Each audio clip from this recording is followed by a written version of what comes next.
Welcome to The Pod Has Been Cast, Book 1, Into the Void.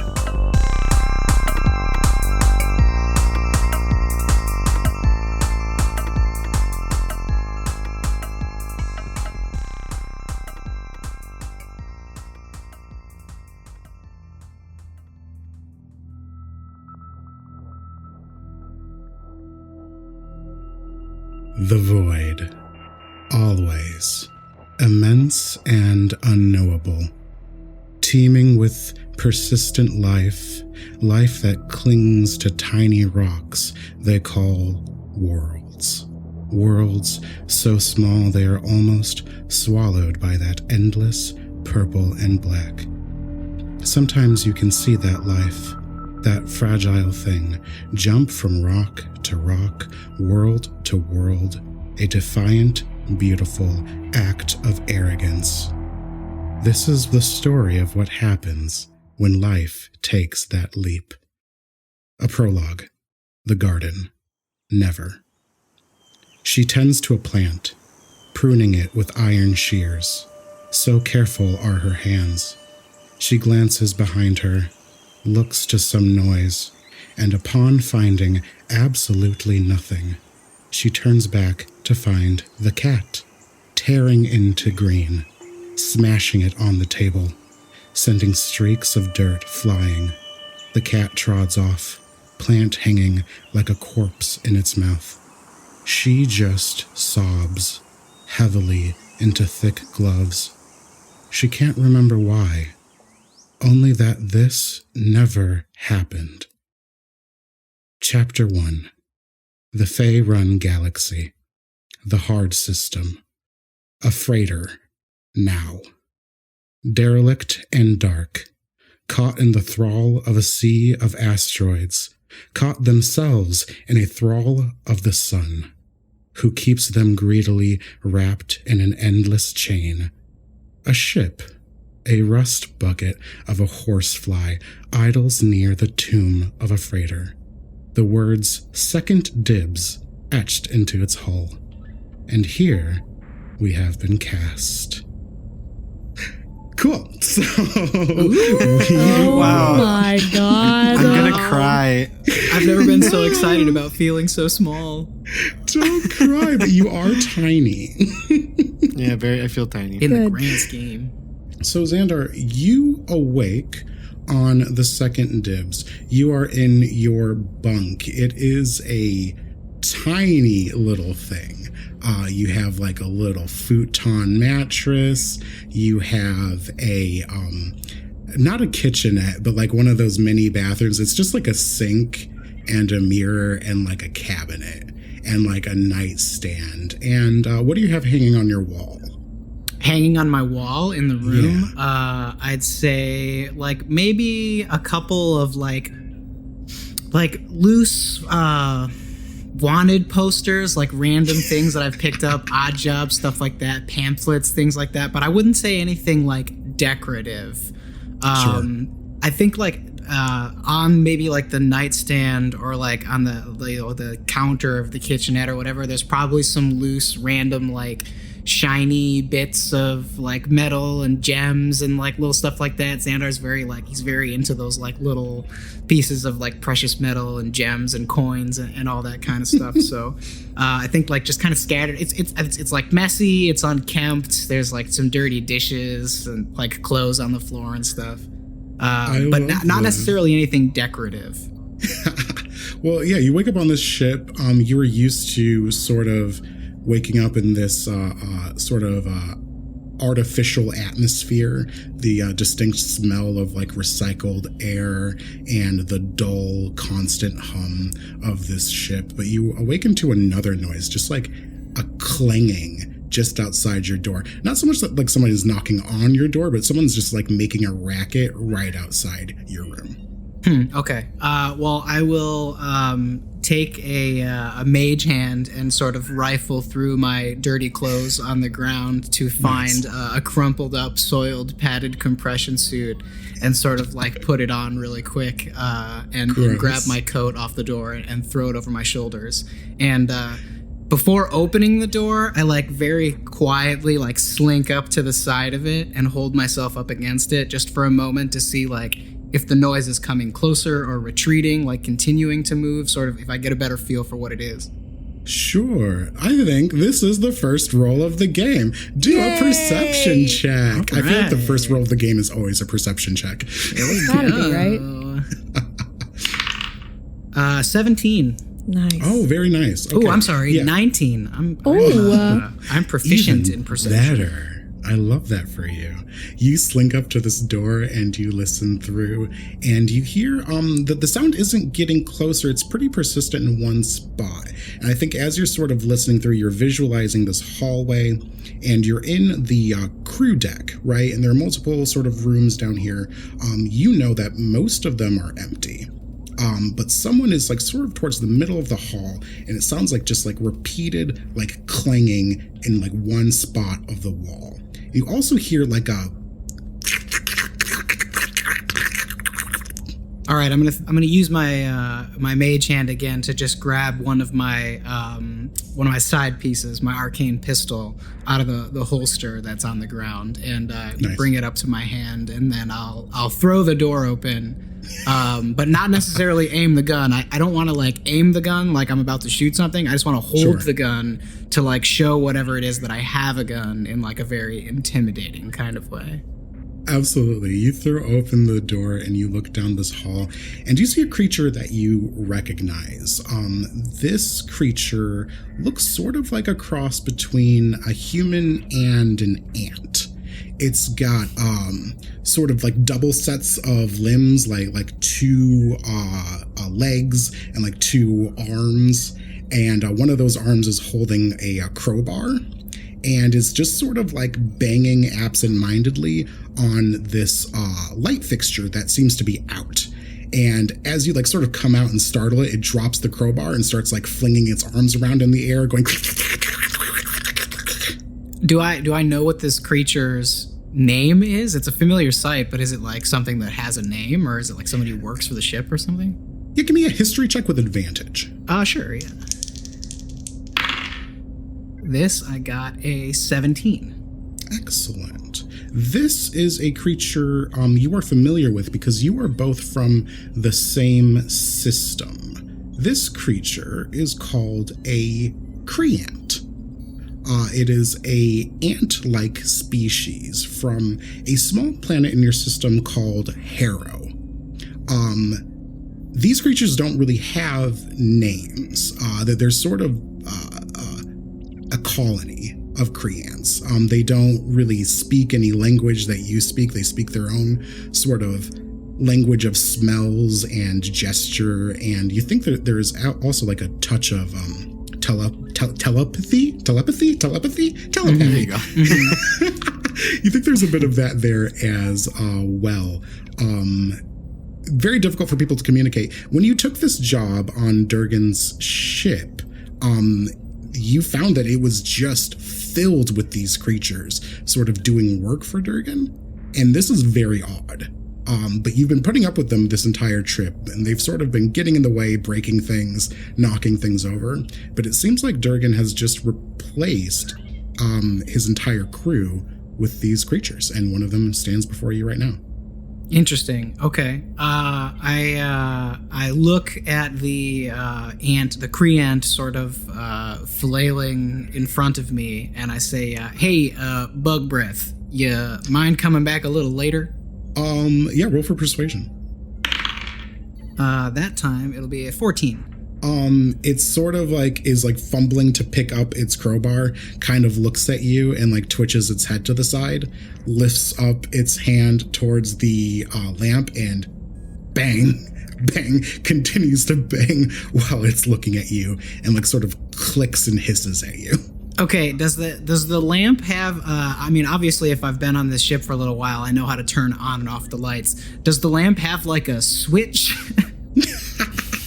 This lamp is broken. Every other lamp in the hallway seems to be lit. It seems like this one has just gone out. Okay. I think with your previous perception checks, this lamp is just, the bulb's gone out, and I think you reason it's trying to change the light bulb. Okay, great. I'll say, hey, how many of you does it take to do that? You might want to call a couple buddies. Yeah, you sort of like see it kind of looks at you and looks at the lamp, and then all of a sudden you see like two more kind of marching down the opposite end of the hallway, with like various tools in their hands, and then they all start kind of fussing over this lamp and dropping things and like sort of shoving each other. You're going to hear the PA system on the second dibs come over with Xandar, are you awake? Come up to the captain's quarters now. All right, well, I'll leave you fellas to it, and I go back to my room, and I grab my hat, and I sort of put the finishing touches on my garb, and make myself presentable, grab my rifle, and make my way up to where the voice was coming from. Cool. You make your way through the crew deck. You head up to the flight deck. And there's like sort of like a long like hallway that leads up to the flight deck. And, you know, to get to the captain's quarters, you sort of need to go up through the flight deck. As you're going down this way, you pass several more Kreans, some of them holding boxes, some of them holding weapons, just like kind of like absently like walking around the ship. One of them is sort of like standing, blocking your way through to the flight deck. You know that these things just sort of sleep standing up. They'll just kind of go into a stasis mode and like stop moving. And sometimes they'll like block hallways and stairways and things like that. Okay, then if one of them's like sleeping in my way, sort of like blocking me, I want to like very smoothly, casually do like a sweep the leg to like knock him off his feet, but also catch him and sort of like lower him gently to the ground. What a that gentleman. sounds like sleight of hand to me. Why don't you roll a sleight of hand check? Okay, cool. Very smooth, very careful. Shh, quiet. Go back to sleep, little buddy. Oh, but I only got a 8 on that. Cool. You knock this thing over and it just starts like flailing around on the ground. A couple more Kreans sort of like turn their head and just like drop whatever they're doing, and they all start just like flailing their arms in the air. He started it. From down the way, sort of near the front of the ship where the pilot would sit, you hear some more yelling. This sounds like more humanoid yelling and not Krean yelling. Okay, well, I'm certainly not conflict averse, so I will slink my way into the room that I hear the yelling from. Sort of moving quietly, but also Xandar's not one to not make his presence known. Do you want to roll for stealth, or do you just want to approach? Actually, yeah, I will roll for stealth just so that like I can like be positioned in the room for like them not realizing I'm there, and then sort of like give them a bit of a ahem to like get their attention. I feel like Xandar is the type of person that would sneak into a room and then make a show of getting someone's attention. Absolutely. All right, here we go. I crit. Oh my god. First crit. First crit. All right. I love this. Yeah, you like a shadow move through this hallway leading up to the flight deck, which is not an easy thing to do. This is an old creaky ship. Everywhere you step sort of groans and moans, but you've like memorized this path, and you sort of expertly tiptoe up to the helm, where you see the pilot.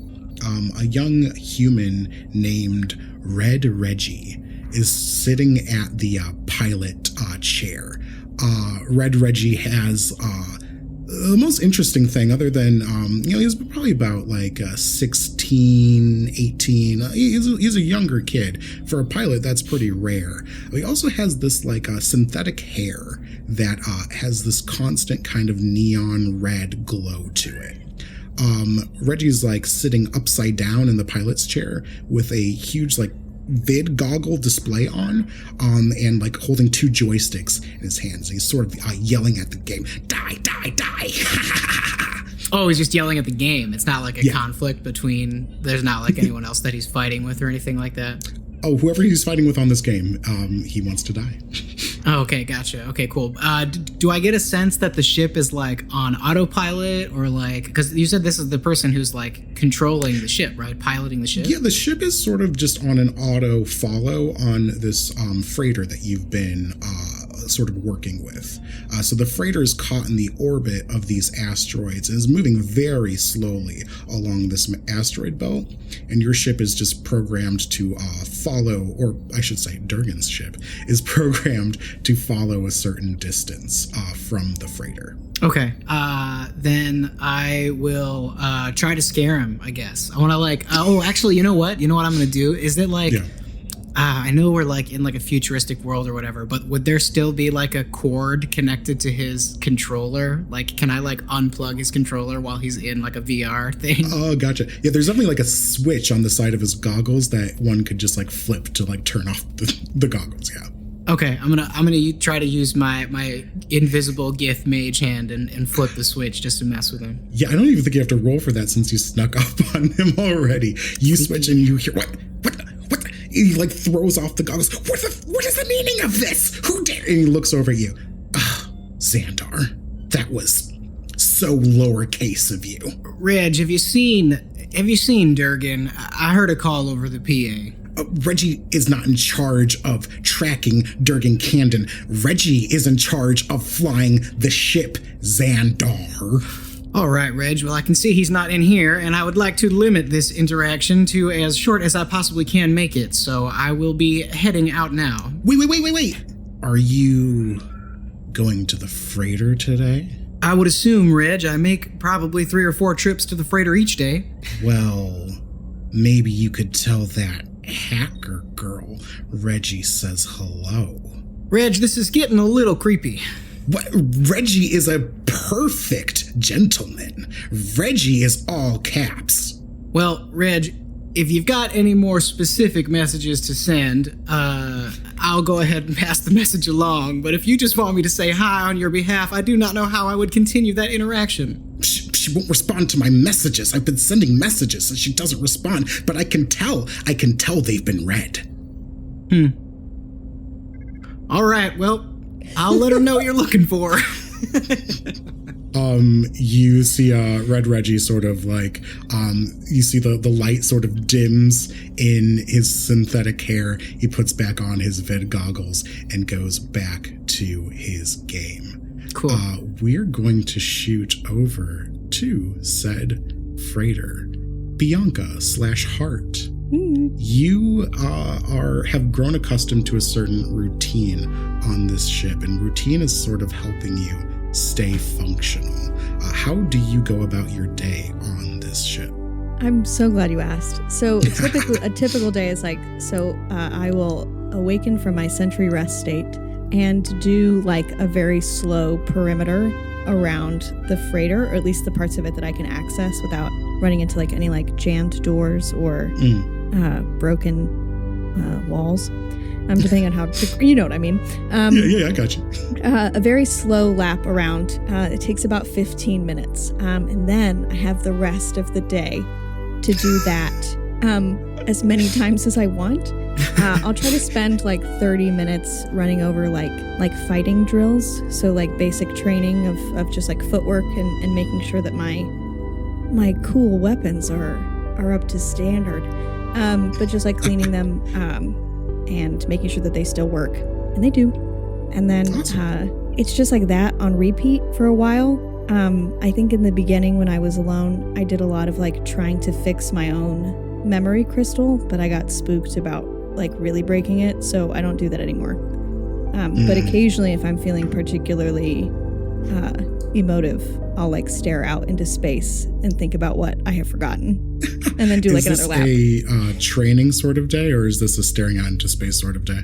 This is a training day, I think. There's something in the lack of air that feels electric, and I want to be ready for it. Why don't you do an athletics check? I would love to. Okay, that is only a 13. All right, you're focusing. You're trying to focus on training. What do you fight with? So glad you asked. I fight with a force gauntlet. I have a pistol as backup, but the gauntlet is my main weapon. Nice. So I think you're just sort of practicing, like lifting up large pieces of what is now just sort of scrap lying around the freighter, and like sort of doing one-handed, like kind of like push-ups with them, just like lifting them up and down in the air, checking the response time of your force gauntlet, and then every so often you'll like toss one up and you'll try to like punch it across the ship. You go to punch one said piece of junk, and you're sort of interrupted by loud cursing coming from somewhere else in the freighter. You sort of miss, and it kind of like falls over a little bit. You don't hurt yourself, but it didn't look very cool. And I recognize and acknowledge that, and I say to myself, that didn't look very cool. And then I turn my attention towards the loud cursing. All right. You make your way down to the freighter. A lot of the work, this recent work H.A.R.T that's been going on this freighter has happened on the Dock 13, where the person you've met has been sort of trying to help you get into this ship. How do you usually deal with people that sort of try to come in here and break and take things? Depends on what they're trying to break and take. For the most part, when pirates come and are looking for like scrap metal, if they ask me for help, I will help them. On the rare occasion where someone will try to break and take me, I will break and take their lives and throw them out into space. I love that. All right, you make your way down to deck to Dock 13, where you know already where this cursing is coming from, because someone is hard at work, and work is not going very well, is it, Raine? No, and can I paint this picture really quick? Because I have this really funny image. So there's like probably like 6 large screens that Raine is sitting in front of, and she kind of looks like the Phantom of the Opera, like in front of his organ. You know what I mean? So you like show up into the room, all the lights are off. The only lights that are shining are from the computer screens, and she's just like hunched over as if she had just smashed all the keys on the organ. And she's looking down, and you see her like really creepily look back up at the computer. Her head bobs a little bit because she's got her headphones in, and she starts typing away at the computer again. But she looks really creepy now. Good. Very good. Very good. You, Raine, are... Oh, why don't you roll a perception check? Okay. Ooh, dirty 20. Nice. Even with like your focus completely on these computer screens and your headphones in, you can feel the weight of the freighter shift slightly as your friend H.A.R.T approaches. Oh, like the weight of the freighter moved because H.A.R.T walked into the room? Well, just the room you're in, not the entire freighter. I see.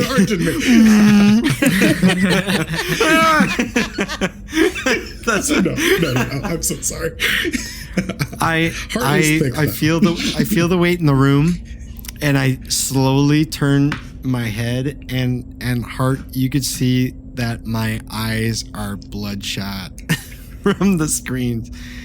I say, I was this fucking close to breaking through. You have no idea. And I get up into H.A.R.T's business, and I'm like, I was this fucking close. And H.A.R.T just reaches out with a little hand and just very gently pats the top of Raine's head and says, There. You'll get him next time, champ. When was the last time you slept? She just stares off into the distance.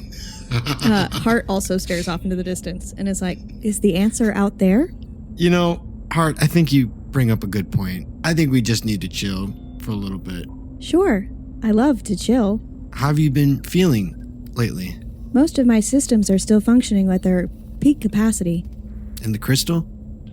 Still damaged. All right, well, we'll crack into that soon. Sure. Maybe soon. After you've slept? Yeah, I tweak out like as if someone grabbed my shoulder. I'm like, get out of here. You're both going to feel, this time for real, the weight of the freighter shift. Just ever so slightly, but enough for both of you to sort of like lose your balance just a little bit as you hear this of the freighter. As it feels like something has just like sort of shifted its positioning almost. Is this ominous to us? Like, is this something that we wouldn't expect, or does the weight shift on this damn thing all the time? The weight does shift from time to time, especially if sometimes you will grind up against other asteroids, but why don't both of you roll me a perception check? 15? 17. Both of you will know that this felt different. Can I tell where the source of the shifting came from? It's like with the 17, you know it came from above, probably the very, very top of the freighter, which has been difficult for you to access. I look up at the ceiling, like up towards the top of the ship, and I say, this could get interesting. Indeed it could. Xandar, you are making your way up to the captain's cabin when you feel the weight of your ship also shift a little bit more violently. I'll go ahead and roll a dexterity saving throw. 11. Nice. You kind of trip down, or I guess you do that thing where you kind of trip going up the stairs, which is arguably more embarrassing, as the ship kind of like shakes a little bit. You hear Reggie yelling from down below where you just left him. It wasn't me. It wasn't me. All right, first I look around to make sure that nobody saw me trip up the stairs. Like I kind of like do a little bit of a brush off, but also like a graceful look around. Yeah, you look down and at the bottom of the stairs, you see a Creant sort of like look at you and sort of at you. I'll aim a pistol at it. It throws all of its hands into the air and starts like running around in circles.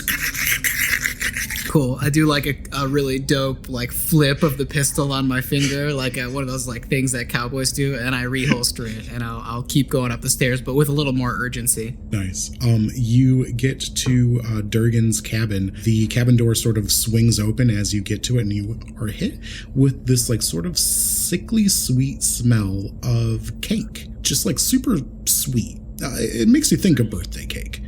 As you approach, you hear Durgan yelling out at who knows. What was that? Who's moving my ship? You see Durgan, this large man. One of his arms is completely cybernetic, sort of presses down on this button. Reggie, what is going down there? What are you doing? You see he sort of like looks up as you approach. Oh, Xandar, what is going on with my ship? Don't know, Durgan, but you certainly pay that boy to fly the thing, not play video games all day. If he flies the way Red Reggie flies, he can do what he likes. You leave him alone.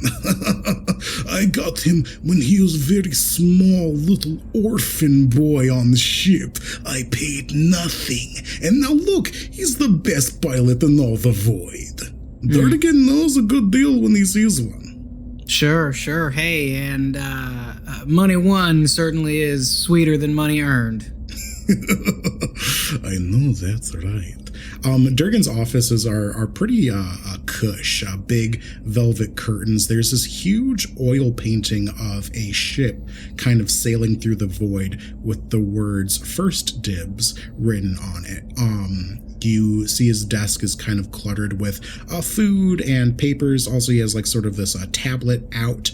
There's also several Creant in here. Some of them holding machine guns, kind of just like wandering around. A couple of them have fallen over because of the ship, and they're like trying to struggle to help each other up. Yeah, and that's what you see. Durgan goes back to sort of like looking at his tablet. Can I see where the smell of cake is coming from at all? Yeah, give me a perception check, or you could use insight. All right, I'll use perception. That is going to be a 14. It's definitely coming from Durgan, and this is a new thing. You've worked with Durgan before, and Durgan doesn't usually smell like this. But the whenever you've interacted with Durgan on this voyage so far, Durgan has sort of had this like weird, cakey, sort of syrupy, sweet smell to him. So this is nothing out of the ordinary. It's out of the ordinary, but not for this voyage. Oh, okay. But Durgan likes to keep to himself. It's not very often you're called up to his offices. Okay, interesting. So I'm gonna say, hey, was there a reason maybe you called me up here, boss? Yes, I was just looking for it. This, hacker that I'm paying. How long has she been working on this freighter? Well, geez, I've been here, 2 weeks now, and you hired her before you hired me, so... Seems a little suspicious, don't you think? She's supposed to be very good for what I agreed to pay, and yet I am still sitting up here, waiting. And you know Durgan does not like to wait. Well, I suppose you should start expecting some results pretty soon then. That's what you get when you hire off reputation alone. Like I hire you off reputation alone. What exactly have you been doing when you go down there to check in on her? Well, just mostly making sure everything's up to snuff. Looking around, sort of sneaking and creeping. Haven't really faced any danger yet, so I don't know what to tell you, Durgan. Do you know what the biggest danger for me is, Xandar? A shower? Durgan is like still for a second, and then he starts laughing. Xandar, you were very funny. That's what I like about you. No. I cannot shower in my current condition. I need to stay nice and sweet, if you know what I mean. You keep saying that, and let me tell you, I do not. You see, he opens up a drawer and he takes out like a little pink vial and he sort of like shows it to you. And then he like sort of squirts what looks like pink perfume over his neck and he sort of rubs it in. He's like, do you understand now, Farsighter? If I didn't know any better, I'd think you were coming on to me, Durgan. Trust me, you are not my type.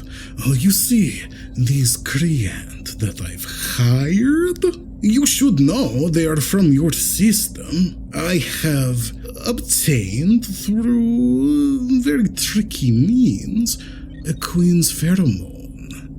I spray myself just a little bit with this pheromone, and it allows me to control these Kriyant. They think I am queen. They do everything I say. No, not everything I say. They do everything I think. How about that? Interesting. Well, if only you had a second spray that made him a little smarter. Oh, many hands make light work. But you are distracting me. I need you to get down to that freighter, and I need you to light a fire under Raine's ass.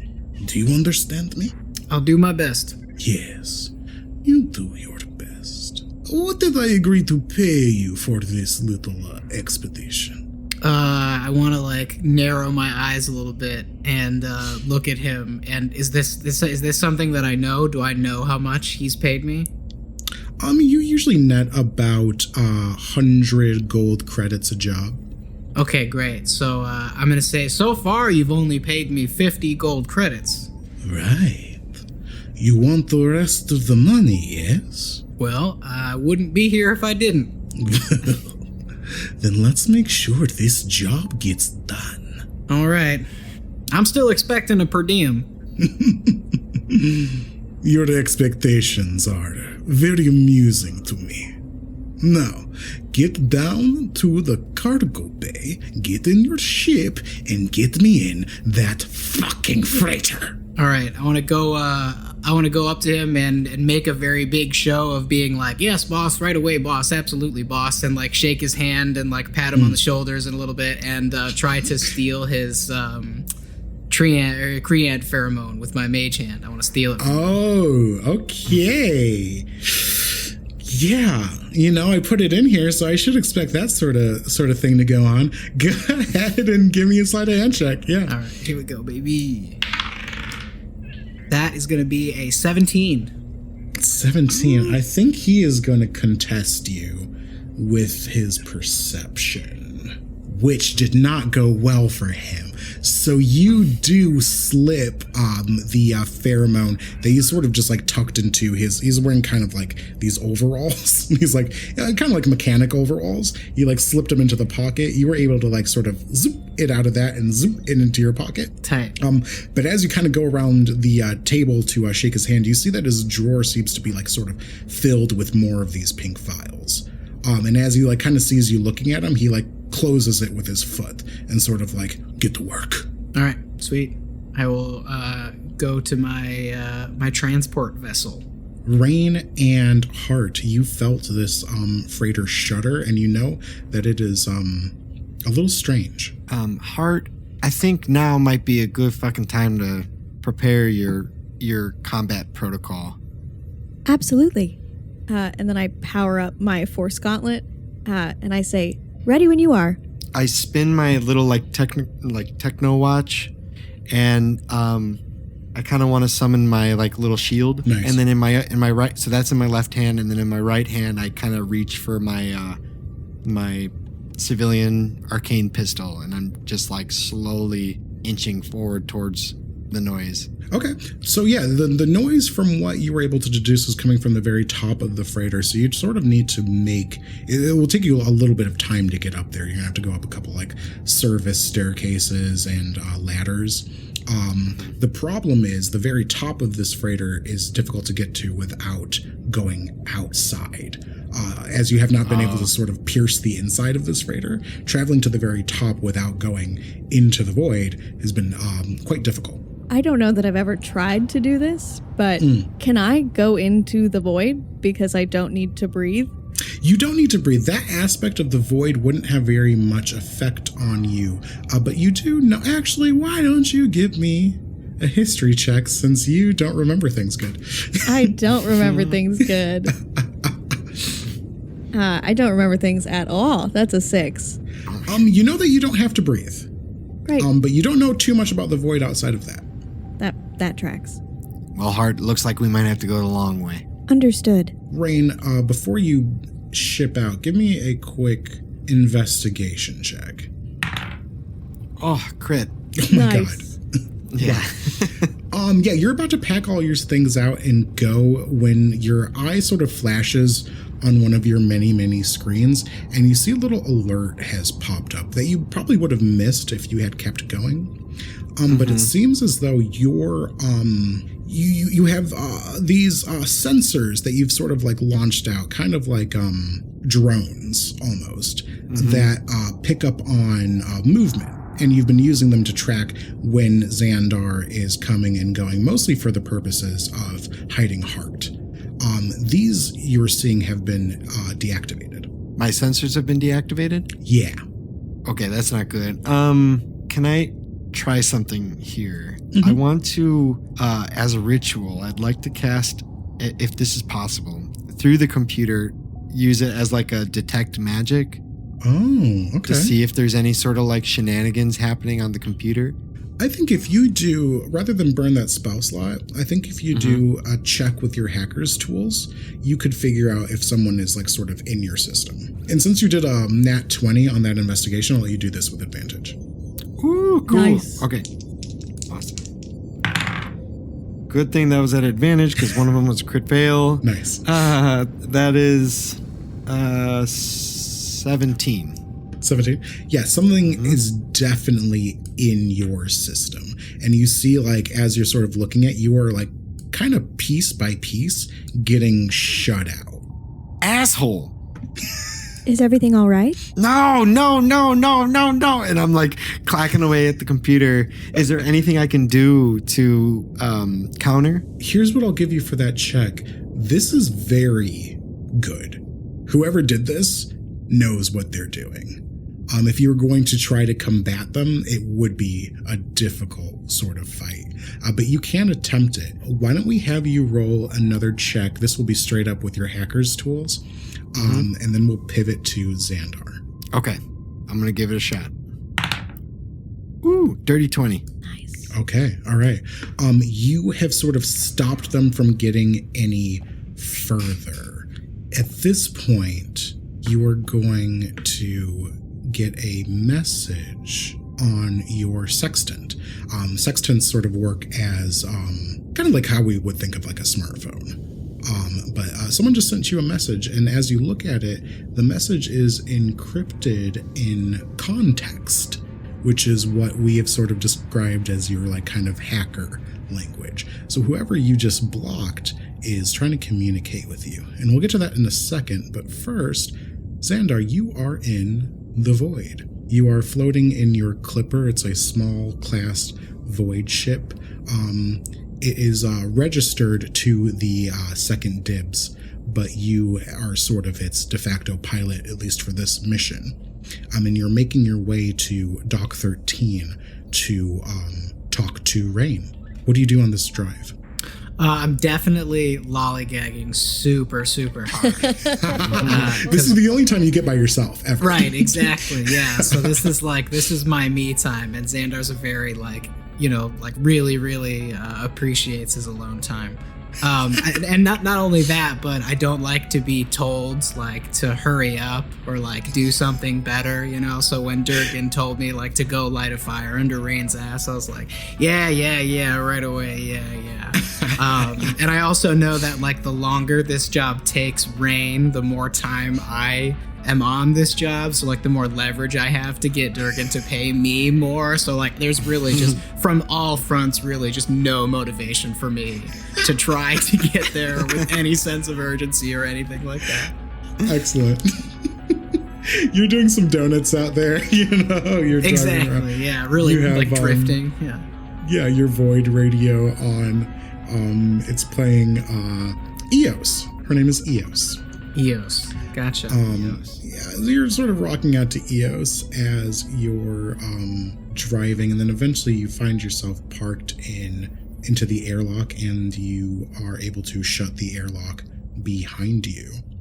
Usually by this point, by the time you've shut the airlock, Raine is sort of out to greet you, but Raine is not there. Interesting. All right. Well, I'm sort of whistling that Eos tune and spinning the keys of the clipper on my finger, sort of strutting a little bit, still taking my time.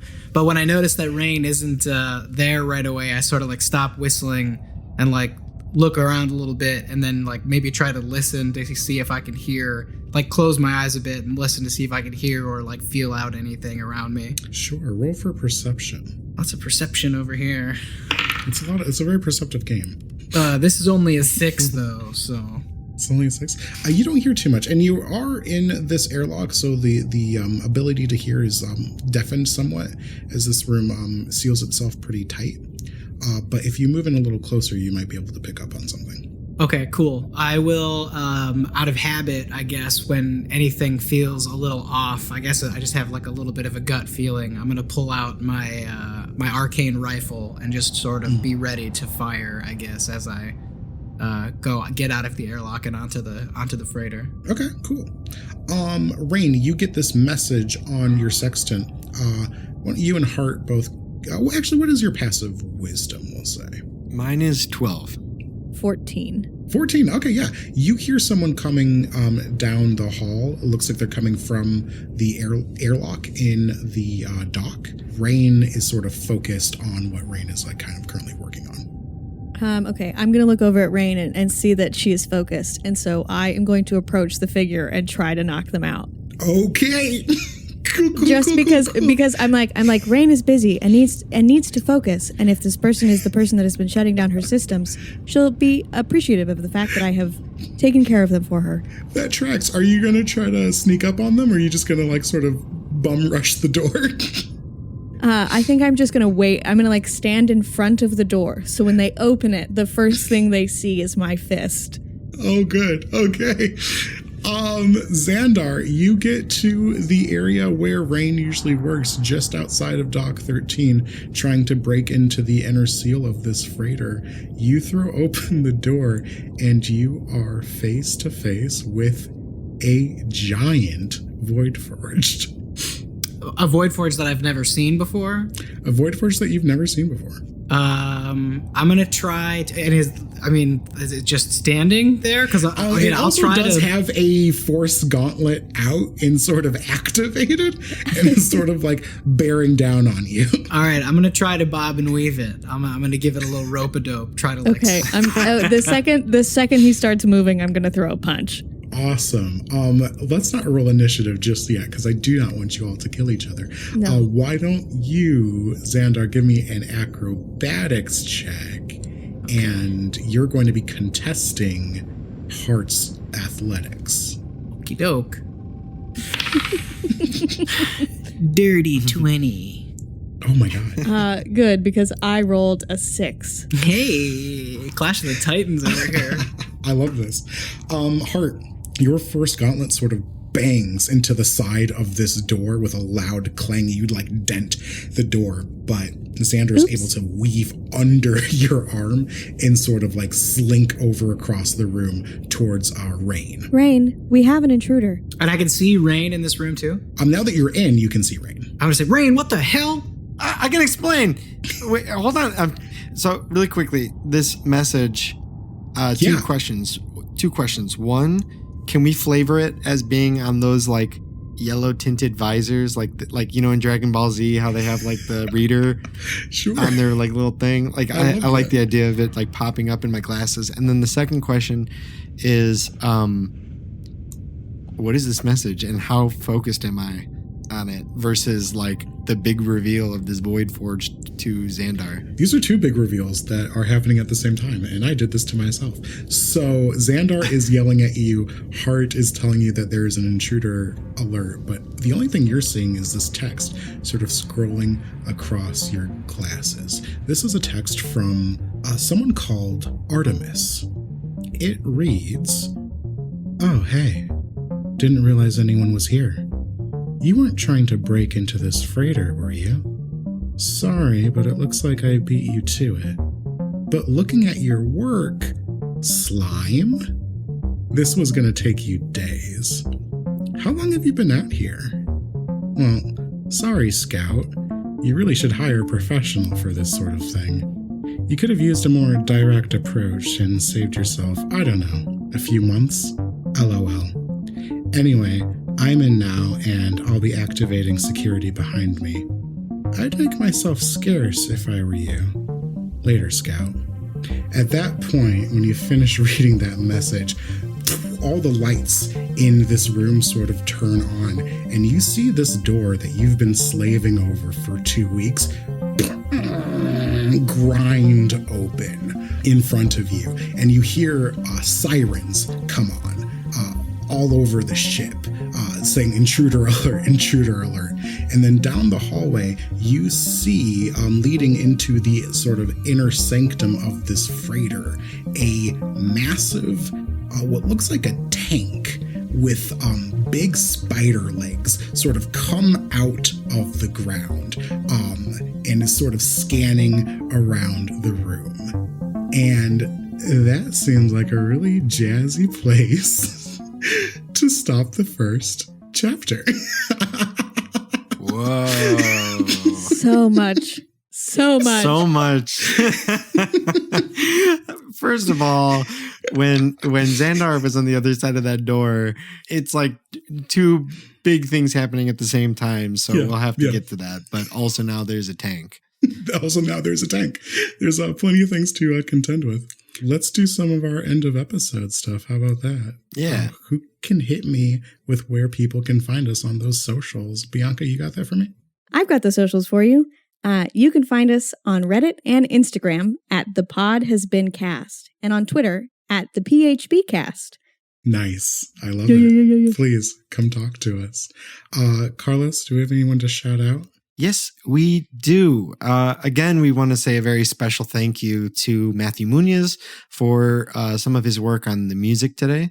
You can find more of his music on MatthewMunozmusic.com. He's got a lot of really cool stuff there. He does a lot of theater in Chicago and some other work. Check it out. He's got some great tracks on there. And now my favorite segment, we're going to take it over to Robert's Corner. Robert, do you have anything you want to say today? What's on your mind? The other day I bought a toaster oven. Nice. Oh my Wow. I've only ever had toasters before, but now I have a toaster oven. So what's the first thing you cooked in it? Toast. Good. Well, this has been a Classic. great Robert's Corner. Yeah, so pretty much haven't used any of those other special functions yet, but we'll see when I turn on that turbo setting. Hey, what's the most wild thing anyone's made in a toaster oven? Because mine was chocolate chip cookies, and it was not easy. Oh, Wow. I'm sorry. I can't even think about the the craziest thing I've made because now I'm just obsessing over a melted gooey chocolate chip cookie. I'm so distracted by that image. Let's all take a cookie break, and I'll see everybody next time. Love y'all. All right, bye.